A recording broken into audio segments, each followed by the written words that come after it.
More Chevy trucks on the road than any other make. And there are more Chevy Blazers on the road than any other full-size sports utility vehicle.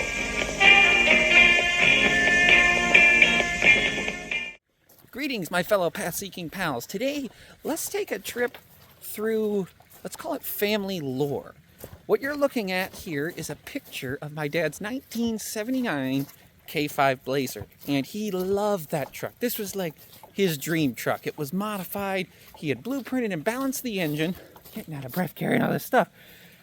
He had changed the head so it would flow better, so it would make more power, sitting on 36-inch tires. Made the bumper himself, both bumpers actually, the front and the rear. And that truck was fast, and boy did he love it. But he doesn't have it anymore. He had to sell it. And probably classic story of a young man's project truck. Once he started to have kids, he just couldn't keep the thing around anymore. So it has not escaped my attention that really the reason he doesn't have that awesome truck anymore is me and all of my siblings. I don't think most people realize how much their parents give up for them. And you know what? To think that I could ever actually repay what he did for me would be disrespectful. To even pretend like I could pay him back for all that he has given up for me and all that he has done for me.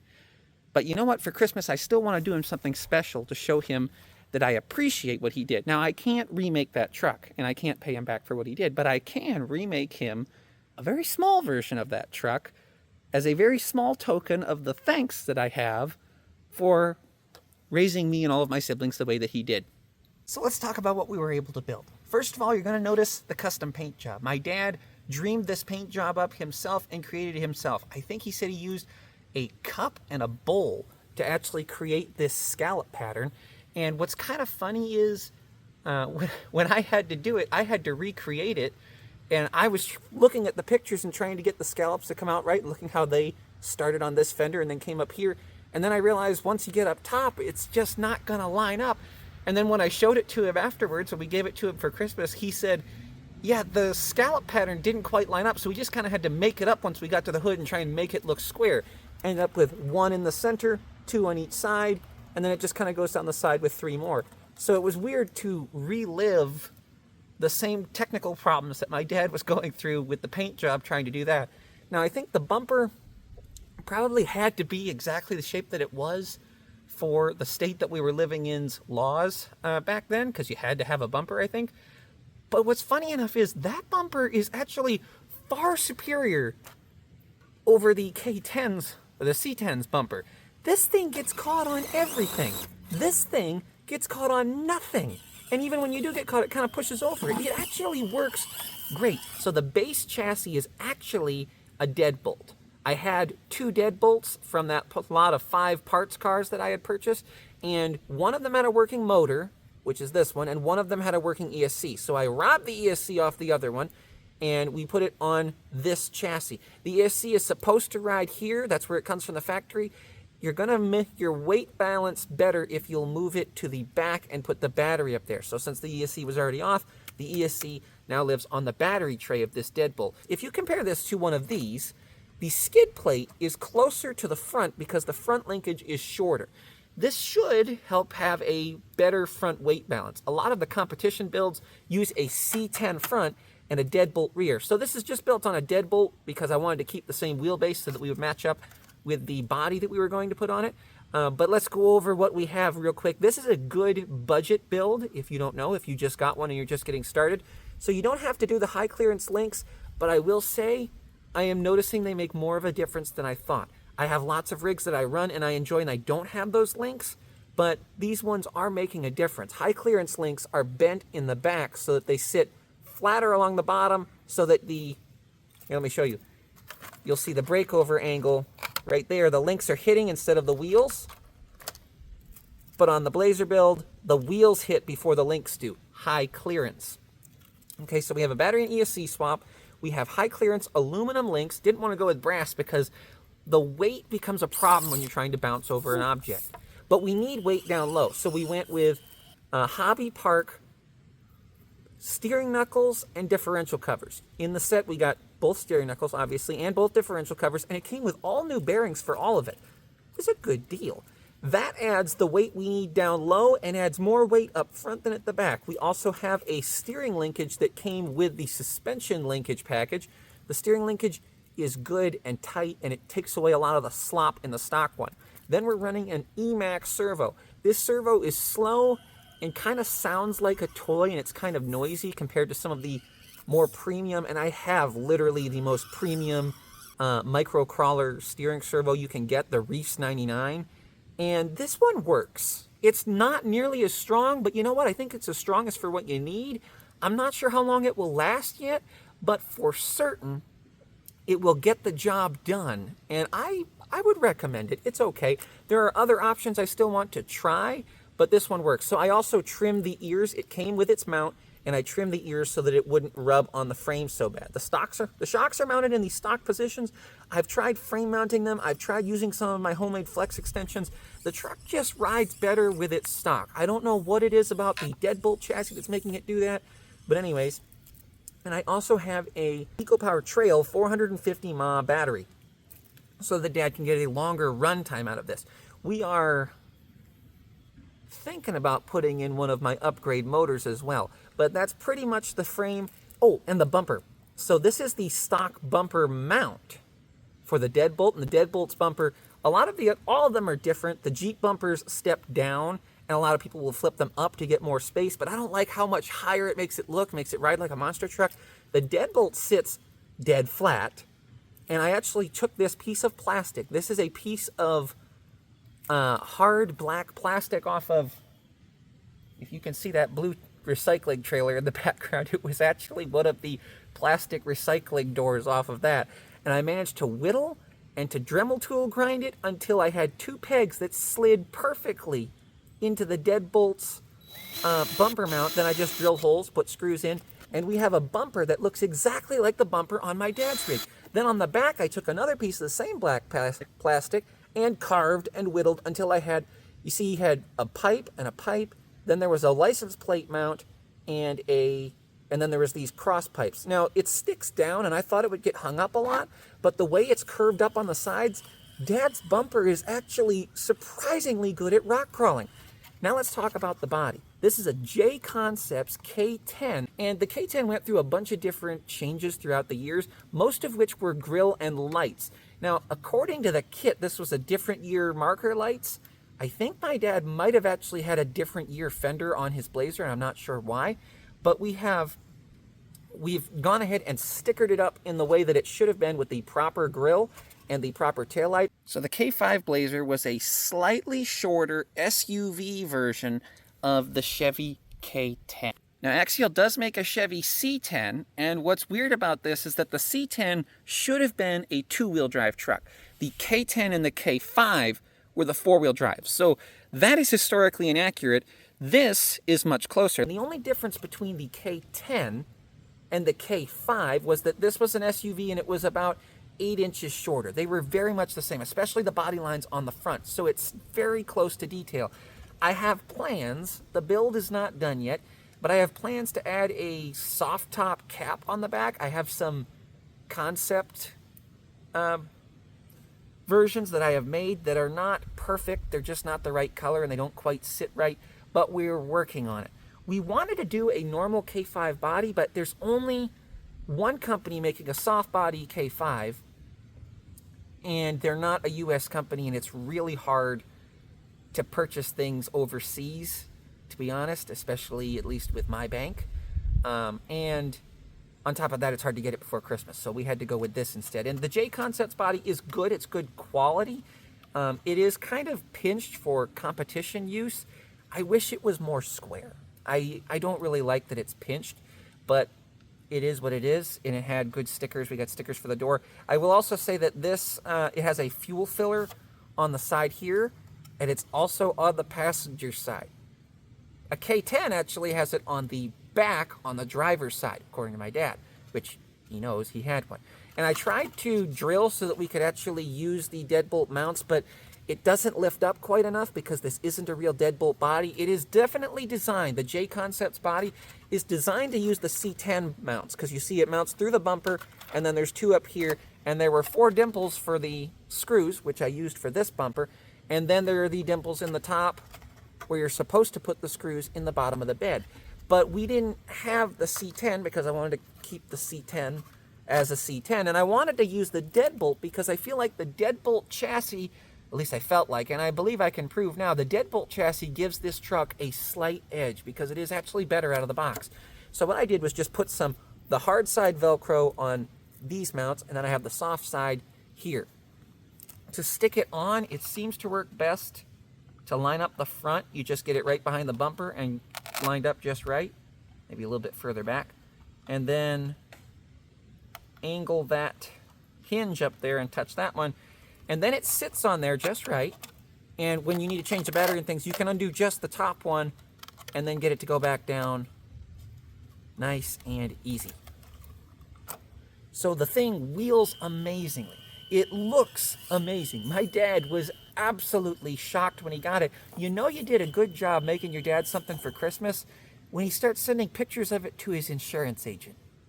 I kid you not.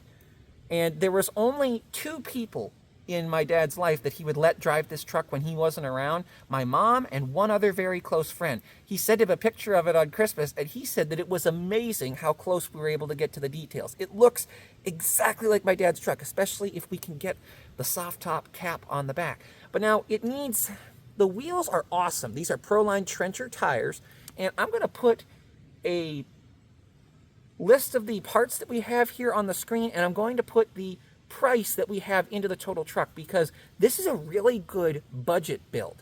Even though we had to pay a bunch of money for the spray paint and for the body to be able to do this, it's special polycarbonate paint. It really is a very cheap truck, and it came out amazing. And if you are starting and you don't know what you want for upgrades, that's a good place to start. You go with the servo and brass and tires. Linkages, maybe. Shocks, maybe. Eventually you're going to want a motor, because I drove my Gladiator until I literally fried the motor, and now I have a newer, bigger one inside it. But that's a great place to start. So we were able to do it really close to real life. It looks really realistic, and we were able to do it really cheap. Though don't tell Dad. He's not supposed to know how much we spent on it. Dad, plug your ears. Don't look at the prices on this. But we do need to still change the wheels and the tires, because Dad had special rims on there, and the entire undercarriage on his truck was painted orange, and I'd like to put an interior in it. So the truck is by no means finished, but it is functional. If you want to see when we make more videos of the truck finished, you're going to have to stick around, and I'm not going to tell you how to do that because everyone else on YouTube has already said it, and I have faith in you that you can figure out how to find the button.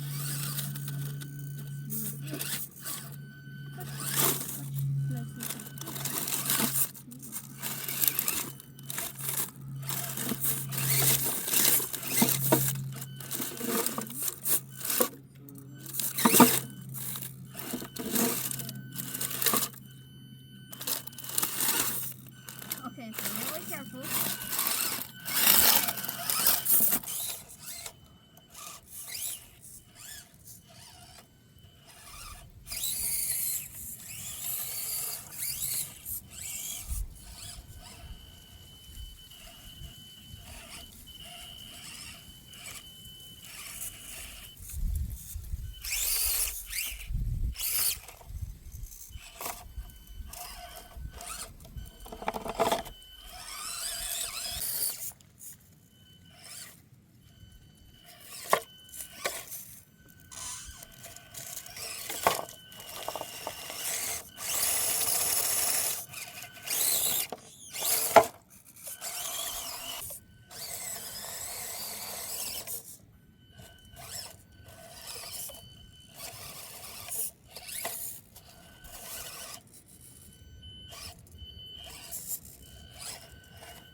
Well, thank you for coming down this old path and family memory lane with me. I hope you hope you go out and enjoy some old paths, and more than anything, enjoy spending some time with your father.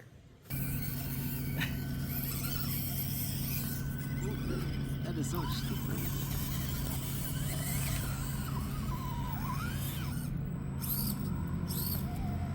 Actually gets really good traction.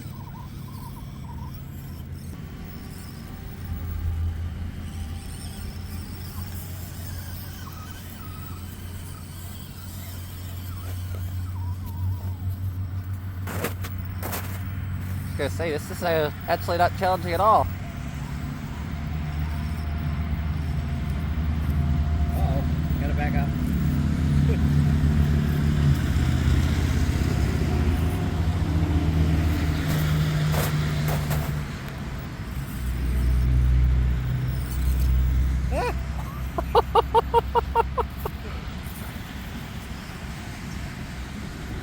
Careful!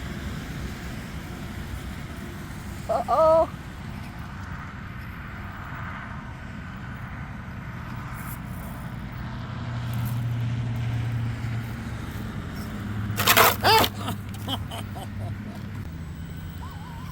Well, there you go.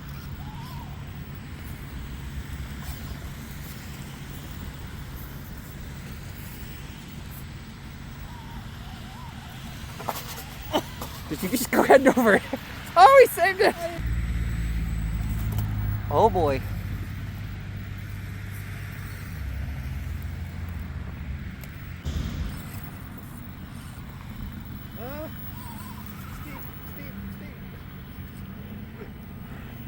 That jacked up suspension is not helping you.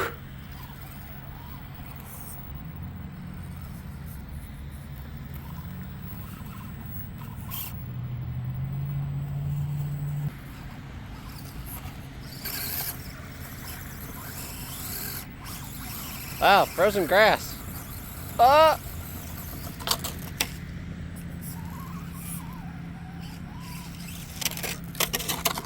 You're making it worse. Making it worse.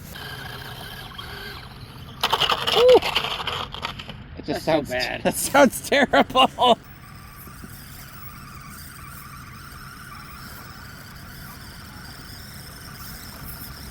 More speed. Oh. Oh. Oh. Bad.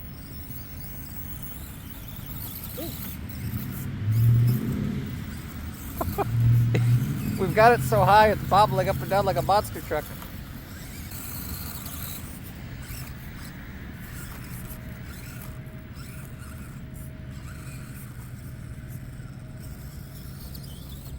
Its wheels a lot.